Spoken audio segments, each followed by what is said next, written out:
सर्व लहान भक्तांना सप्रेम जय गुरु. आज आपल्यासोबत डॉक्टर प्रसन्न कुमार बम साहेब आहेत आणि त्यांच्याकडून आपल्याला सद्गुरू आडकोजी महाराज यांची निश्चिम ज्यांनी सेवा केली अशा राणीमाय यांच्याबाबत माहिती जाणून घ्यायची. साहेब जय गुरु. जय गुरु. तुमचा परिचय द्या साहेब. मी डॉक्टर प्रसन्न कुमार बम, संत अभ्यासक म्हणून मला लोक ओळखतात. हो. संत आडकोजी महाराज आणि संत राणीमाय हो. यांच्याबद्दल आपण ह्या विषयावर चिंतन करूया. हो. आजपासून 204 वर्षापूर्वीची गोष्ट. विदर्भ ही संताची भूमी. मी आधीच सांगितलं की विदर्भाला विदर्भ का म्हणतात, कारण विद्वानांचा गर्भ असणारी विदर्भ.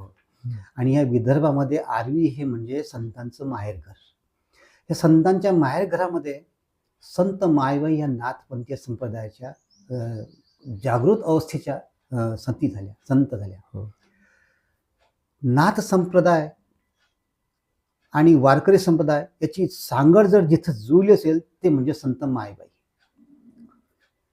गोरखनाथ, मच्छिंद्रनाथ ह्या नाथ परंपरेमध्ये, निवृत्तीनाथ, ज्ञानदेव, हैबतीनाथ ह्या परंपरेमध्ये मायबाई एक खूप प्रभावी व्यक्तिमत्व असलेलं संत आपल्या इथे संत मायबाई म्हणजे आर्वी नगरीमध्ये निर्माण झालं.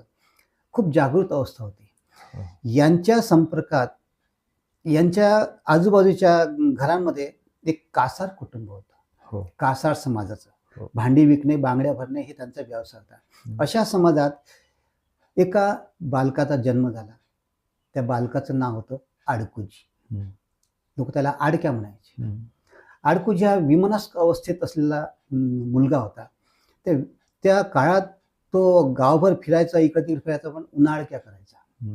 या उन्हाळक्या आडकू हा मायबाला सतत त्रास द्यायचा. संत मायबाला म्हणायचा, टवळे मला ब्रह्म दाखव ना, तू तर सगळ्याला सांगतं, मला दाखव ना.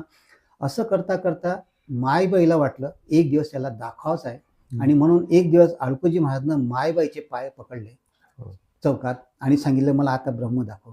आणि मायबाईनं त्याच्या डोक्यावर हात ठेवला. त्या दिवसपासून आडकोजी महाराज संत आडकोजी महाराज झाले, ब्रह्मलीन झाले.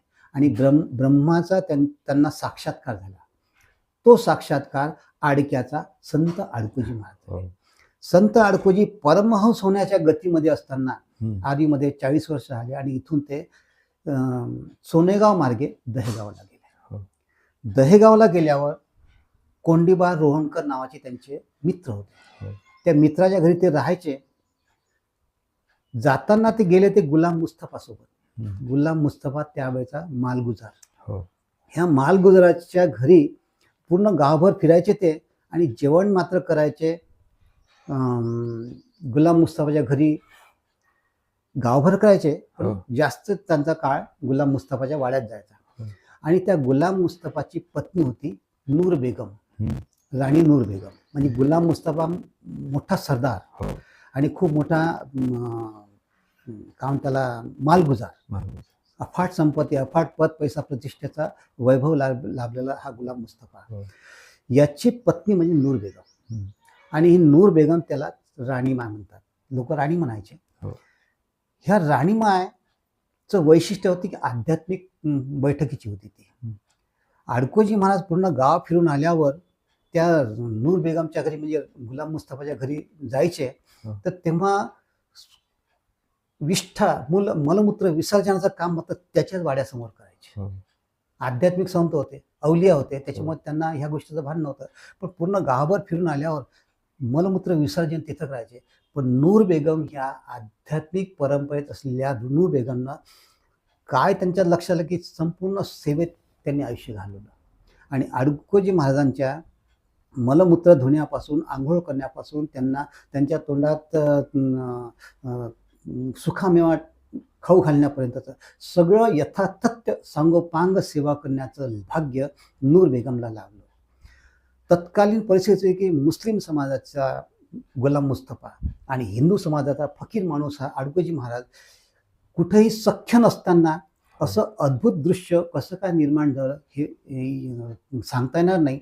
पण कुठंतरी याचा लिंक होती. नूर बेगम अडकोजी महाराजांना वली साहेब म्हणायचे. हो.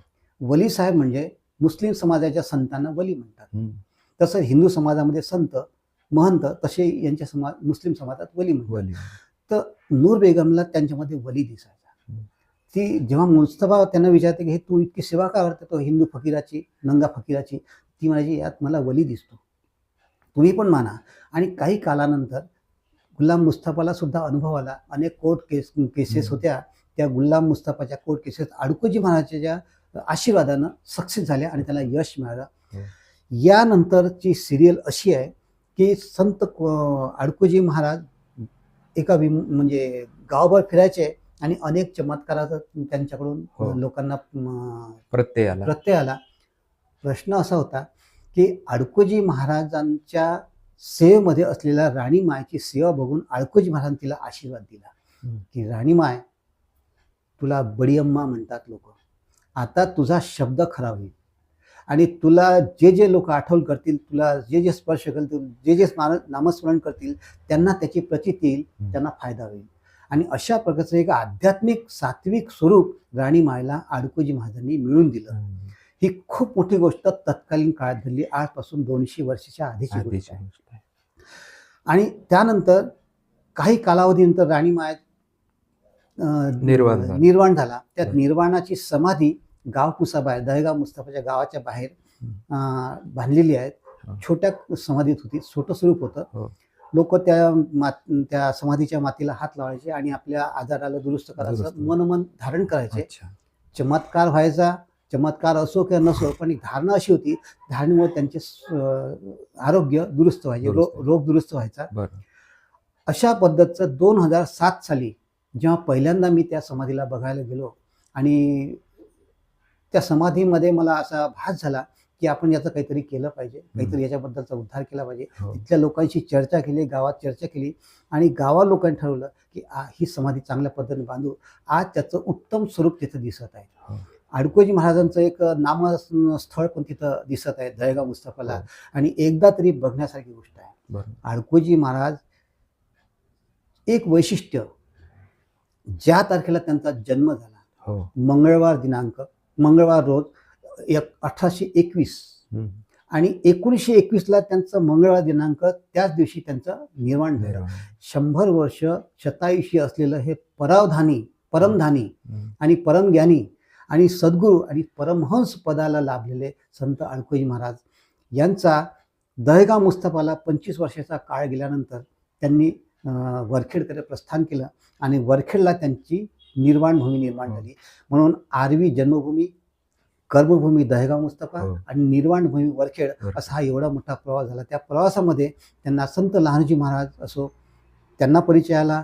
संत तुकडोजी महाराज, राष्ट्रसंत तुकडोजी महाराज यांना 11व्या वर्षी चमत्कारिक आशीर्वाद दिला निर्वाणाच्या दिवशी आणि त्यांना मोठं संत होण्याचं भाग्य दिलं. लहानोजी महाराजांना ज्या ठिकाणी जाशील त्या ठिकाणी बनेल काशी, असं म्हणून लहानोजी महाराज आशीर्वाद दिला. सत्यदेव बाबा जे मौन होते, मुख्य होते, त्यांना वाणी दिली आणि सत्यवाणी निर्माण झाली. अशा अनेक संतांचा उद्धार करणाऱ्या अडकोजी महाराजांच्या परिवारामध्ये संत राणी मायचं स्थान सर्वोच्च आहे. कारण पहिलं संत आणि आद्य शिष्य होण्याचा बहुमान राणी मायला मिळाला. म्हणून आजही राणी मायच्या समाधी समोर नतमस्तक होऊन त्या गोष्टीची आठवण करावी लागते की हिंदू मुस्लिम एकतेचं सर्वात मोठं प्रतीक म्हणजे राणी माय. आणि ह्या अडकोजी संप्रदायामध्ये, अडकोजी महाराजांच्या सर्व परमभक्तामध्ये जे सर्वोच्च स्थान राणीमायला मिळालं, ते राणीमाय म्हणजे सेवेमधून मिळालं. कोणाला सेवामधून मिळते, कोणाला भक्तीमुळे मिळते, कोणाला नामस्मरणात मिळते, पण सेवेमधून सर्वोच्च पद प्राप्त करणाऱ्या राणीमायला साष्टांग दंडवत नमस्कार. साहेब, राणीमाय, ज्या राणीमायनी अडकोजी महाराजांची परम सेवा केली, अशा राणीमायची जी समाधी आहे ती दुर्लक्षित होती. दुर्लक्षित असल्यामुळं तिचा जीर्णोद्धार करण्याचं भाग्य तुम्हाला लाभलं आणि आज ती समाधी लोकांच्या दर्शनासाठी खुली आहे आणि सुव्यवस्थित आहे. तर तुम्ही जी काही राणीमाय संदर्भात जी काही माहिती सांगितली याकरता मी तुमचा आभारी आहोत. जय गुरु. जय गुरु. जय लहानोजी बाबा. जय लहानोजी.